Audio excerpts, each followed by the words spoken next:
All right, guys. So the iconic candy M&M's is giving us everything that we've always asked for in regards to a better product. Yes, they're giving us everything that we've asked for. Okay, from candy. Okay, they're not making it sweeter. They're not making it more crunchy, changing the texture, add a new flavor. Nothing like that. That's not what they're doing. What they're actually doing is that they're making their candy woke. Yes, they're making their candy woke because that's what everybody has been asking for from their candy. They want woke candy that is conscious of societal issues, right? You know, the important stuff like diversity and inclusion. So with that being said, M&M's has decided to make their characters more inclusive. Take a look. M&M's is on a mission to create a world where everyone feels they belong. We're wanting to start a movement to remind everyone that despite our differences, we have an incredibly powerful thing in common as a community, which is the power of fun. It's actually a reaffirmation, a concrete commitment to what we've always believed as a brand, that the power of fun is the most important way that we can help people feel included and increase that sense of belonging. So as an iconic brand that's been around for actually over 80 years, it's really important that we're evolving over time as well. And one of the most powerful ways we can do that is through our beloved characters. You'll see them as we've done a deep look at them both inside as well as out in terms of reflecting new looks, personalities, and backstories. For example, Green, you'll see her better reflect empowerment and confidence and be known for more than just her shoes. You're going to see Green and Brown together being a supporting force for women who are throwing shine and not shade. You'll also see Orange really embrace his true self, worries and all, and not be afraid to express it. We actually know Orange is the most relatable of our characters in the crew. It's based on some conversations we've had with Gen Z, which we know is the most anxious generation. And beyond our characters, you'll see things such as our increased color palette, as well as the different sizes and shapes of our lentils. And a personal favorite of mine, more of an emphasis on the ampersand. It's a distinctive element of the M&M's logo that connects the two M's together. And it's really a signal of our belief as a brand that we are better together.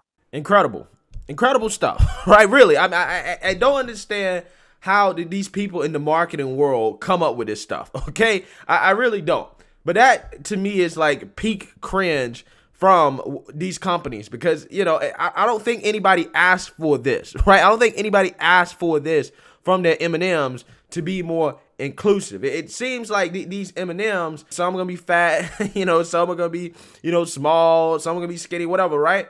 And it seems like they're going to have personalities. Again, I don't think I've ever thought about what the personality is of my M&M's when I eat it, right? I don't think I've ever thought about that, okay? And I don't think it makes a difference.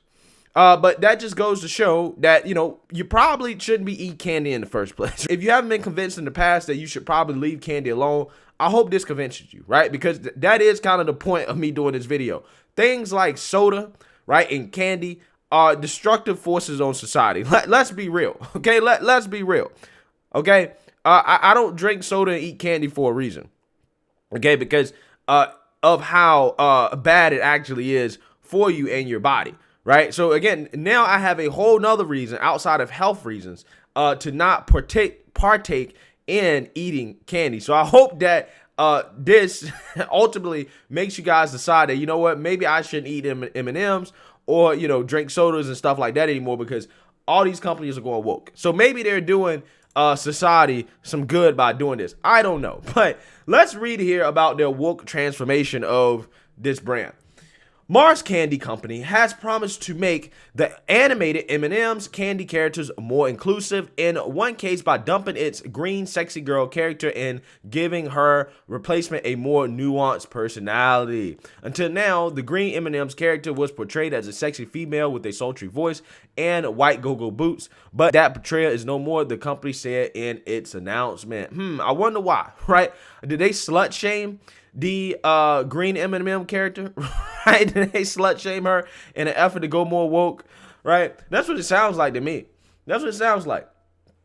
On Thursday, the candy company said it intended to better honor its global commitment to creating a world where everyone feels they belong and society is inclusive, with the changes to its advertising characters for a more dynamic, progressive world.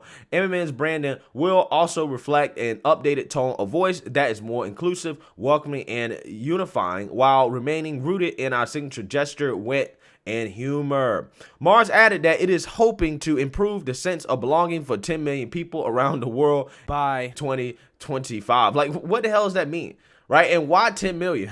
Right? 10 million is a very specific number. I really don't understand. I really don't. Is that the number of customers that they have? Like what does that actually mean? Where does that come from? According to the company's website describing the new characteristics, the new green character will be wearing more sensible gym shoes and will claim to enjoy being a hype woman for my friends. I think we all win when we see more women in leading roles, so I'm happy to take on the part of a supportive friend when they succeed, the green M&M says in the company's newest promotion. Okay, so they're trying to promote women being in leadership roles. Right, that's what they're trying to promote. Okay, they're trying to break the glass ceiling. Right, have representation of that. Oh my goodness, the brown M&M is also getting a makeover with her new slang setting. Not bossy, just the boss. Here they got a picture of them together. Okay, they look like a lesbian couple. Right, I mean, I think that's actually probably what they're going for. I wouldn't be surprised. They don't say it overtly, but I mean, you see here. This green M&M who's less slutty is putting her hand on the lap, okay, of the brown M&M, okay? So to me, that indicates that they're in some type of a relationship. They're very close, okay? They got their legs crossed. They're sitting in very feminine ways. I don't know, man. I don't know. I think they're trying to promote lesbian M&Ms. That's what it looks like to me. And that was 7 years ago, right? They tweeted that in 2015. Okay, so they already knew they was going woke. So I think that the next step for M&Ms, right, in their woke evolution is to have a trans M&M that identifies as a Skittle, right? Have them identify as a Skittle and say this is a trans M&M. That is the next step in woke candy evolution. And that seems to be the next step that they're going in because they've eliminated the prefixes, right? So they're not going to call them Mrs. or Mr. anymore, right, when it comes to the M&Ms. Just to make sure that it's gender neutral, right, for representation purposes. Mars added that the makeovers will include an updated tone of voice to make people feel inclusive, welcoming, and unifying, while hewing to its past penchant towards wit and humor. As one of the world's most iconic candy brands, Catherine Slate, Mars Wrigley's chief growth officer, said, who better commit to a world with more moments of fun by increasing a sense of belonging around the globe than M&Ms. Again, this is BS. Okay, you know why? Because again, nobody eats their M&Ms thinking that, oh my God, this represents inclusiveness. This makes me feel like I belong because there's an M&M that is a hype woman, right? That is a leading woman. There's a M&M that is skinny, that is fat. Like, who does that? Who thinks that way? And if you do think that way, then you need to lay on somebody's couch, right? If you're truly concerned about the personality or the inclusiveness of your M&Ms, of your candy, you need to lay on somebody's couch. This is an example of marketing trying to create a need that actually isn't a need, right? There's no need for quote unquote woke inclusive candy, but through marketing, they're trying to create this need for something that there's absolutely no need for, right? That's what they're trying to do. Okay, they must have ran out of ideas on, how to actually make their product better, right? How to make it taste better, how to make the texture better, maybe a different flavor. Have they run out of those ideas, right? Actual ideas that have something to do with the product. Again, this is crazy to me. This is just peak cringe.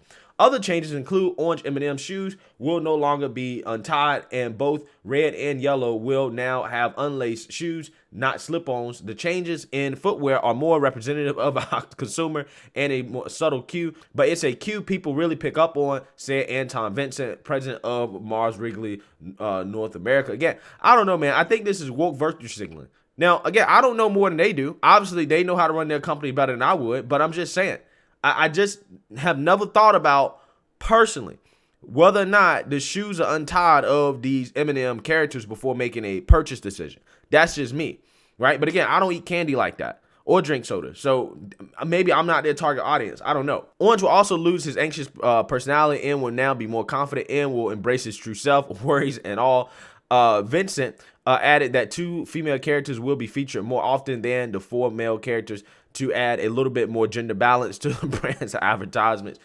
The changes, Vincent said, gives us a good platform to talk about the whole idea around belonging. M&M'S were first introduced in 1941, and in the cartoon characters first appeared in 1954. Though the first were only round red and yellow oval characters representing the plain and peanut versions. The other color characters were added by the 1990s. The newest color added was brown, which came in 2012. Yeah. So I don't know.